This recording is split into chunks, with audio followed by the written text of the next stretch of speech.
8મી જુલાઈના રોજ ગીર સોમનાથ જિલ્લાના વેરાવળ શહેરમાં સ્ટેટ મોનિટરિંગ સેલ દ્વારા એક જુગાર ક્લબ પર રેડ પાડવામાં આવી હતી, જેમાં પોલીસ દ્વારા પોતાની સ્વરક્ષા માટે 2 રાઉન્ડ ફાયરિંગ પણ કરવામાં આવ્યું હતું અને આ કારણે પંથકમાં ખળભળાટ મચી ગયો હતો। આ પછી વેરાવળ સિટી પોલીસ સ્ટેશનમાં 40 નામજોગ સહિત આશરે 200 લોકોના ટોળાની સામે રાયોટિંગ, સરકારી ફરજમાં રૂકાવટ અને હત્યાનો પ્રયાસ જેવી ગંભીર કલમો અંતર્ગત ગુનો નોંધવામાં આવ્યો હતો। તો હવે સોમનાથના ધારાસભ્ય વિમલ ચુડાસમાએ આ ઘટનામાં નિર્દોષ લોકોને આરોપી બનાવ્યા હોવાના આક્ષેપ સાથે જિલ્લા એસપી જયદીપસિંહ જાડેજાને રૂબરૂ મળીને લેખિત રજૂઆત કરી છે। આવો જાણીએ સમાચાર વિસ્તારથી। નમસ્કાર, જમાવટ સાથે હું છું પાર્થ।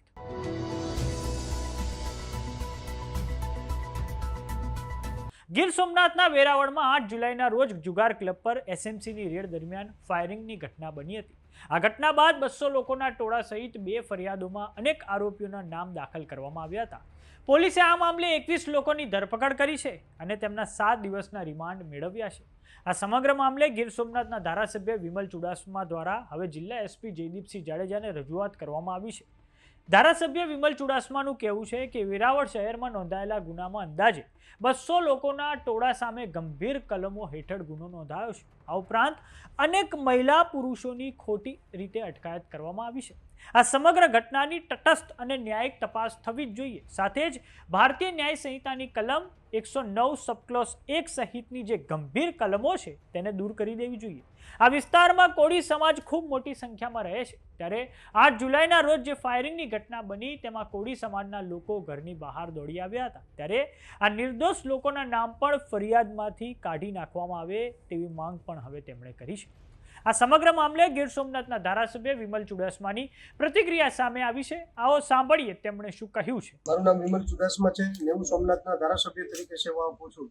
ત્યારે આજ રોજ વેરાવળ અને કોળી સમાજના પટેલશ્રીઓ, કોળી સમાજના પ્રમુખશ્રીઓ અને તમામ પાર્ટીના લોકો દ્વારા સમાજ દ્વારા આજે અમે એસપીશ્રી ગીર સોમનાથ જિલ્લાના એસપીશ્રીને આવેદનપત્ર આપવા માટે આવેલા।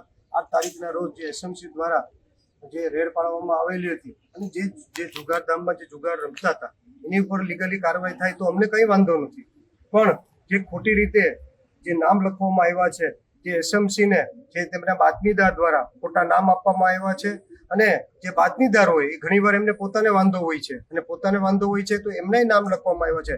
ત્યારે અમારે એસપીસીની રજૂઆત હતી કે આ નામ જે ખોટી રીતે નાખવામાં આવેલા છે એ નામ કાઢવામાં આવે અને એ જે બીજી જગ્યાએ હોય તેને સીસીટીવી ફૂટેજના આધાર ઉપર કાઢવામાં આવે, લોકેશનના મોબાઈલના લોકેશનના આધાર ઉપર કાઢવામાં આવે અથવા કઈ સ્થળનું જે સ્થળ ઉપર હોય તેનું રોજકામ કરી અને નામ કાઢવામાં આવે।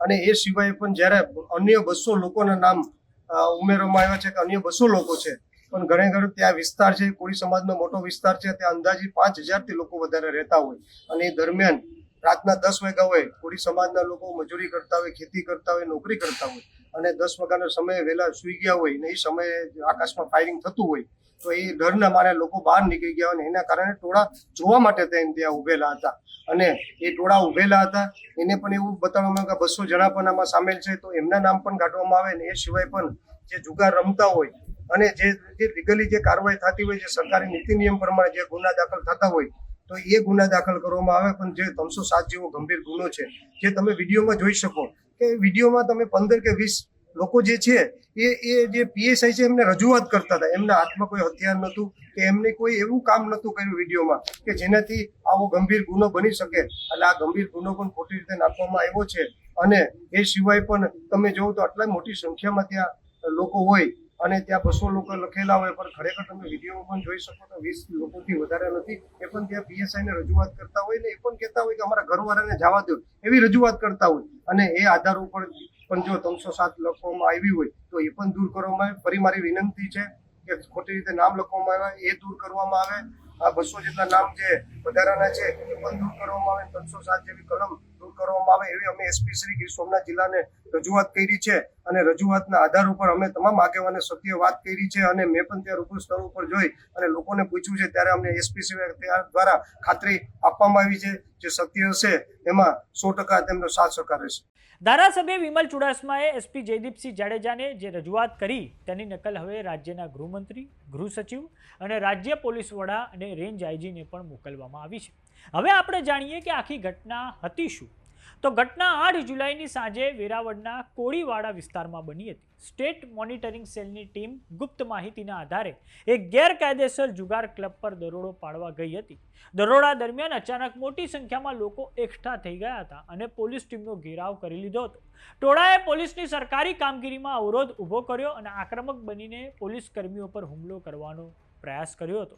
સ્થિતિ એટલી વણસી ગઈ હતી કે ફરજ પર રહેલા એક પીએસઆઈને પોતાના તથા ટીમના સભ્યોના જીવની રક્ષા માટે હવામાં 2 રાઉન્ડ ફાયરિંગ કરવાની પણ ફરજ પડી હતી. ફાયરિંગનો અવાજ સાંભળતા જ ટોળું થોડું વિખેરાયું અને થોડીક જ વારમાં વધારાનો પોલીસ કાફલો પણ સ્થળ પર પહોંચી ગયો હતો, જેના કારણે સ્થિતિ પર કાબુ મેળવવામાં આવ્યો હતો.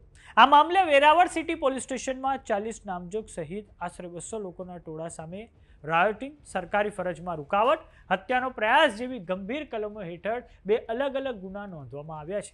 આ કેસમાં જ્યાં એક તરફ 21 આરોપીઓને કોર્ટે 7 દિવસના પોલીસ રિમાન્ડ પર મોકલ્યા છે, ત્યાં બીજી તરફ ફરજમાં બેદરકારી દાખવવાના આરોપમાં વેરાવળ સિટી પોલીસના 4 કર્મીઓને ગીર સોમનાથ જિલ્લાના પોલીસ અધિક્ષક જયદીપસિંહ જાડેજાએ ફરજ મોકૂફ કરી દીધા છે. હવે આ સમગ્ર ઘટનાક્રમના લીધે પોલીસ બેડામાં પણ ભારે ખળભળાટ મચી ગયો છે. તો સમાચારોમાં અત્યારે બસ આટલું. જોતા રહો જમાવટ. જો તમે અમને યુટ્યુબ પર જોઈ રહ્યા તો સબસ્ક્રાઇબ કરો. જો તમે અમને ફેસબુક પર જોઈ રહ્યા તો ફોલો કરો. વોટ્સએપ ચેનલને જોઈન કરવાનું ન ભૂલતા. નમસ્કાર.